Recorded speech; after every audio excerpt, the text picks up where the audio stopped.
রমজান মাস যাকে রহমতের মাস বলা হয়, এই মাসে একবার কোরআন খতম করলে ৭০ বার কোরআন খতমের নেকি পাওয়া যায়। রমজান মাসে যে নফল ইবাদত করলো সে রমজানের বাইরে একটা ফরজ আদায় করলো।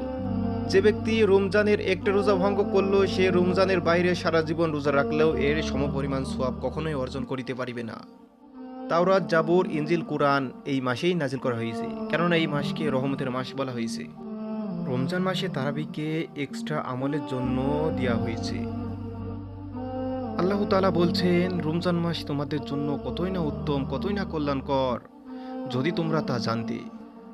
রোজাদারদের জান্নাতের ভিতরে মাছের কলিজা দ্বারা মেহমানদারি করা হবে এবং আল্লাহ তাআলা বলেছেন, রোজাদারদের পুরস্কার আমি স্বয়ং নিজেই।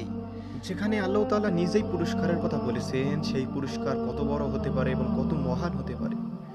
এজন্য রমজানের রোজা ত্যাগ তিতিক্ষা করে আমরা সময়গুলো ভালোভাবে কাটাবো ইনশাআল্লাহ।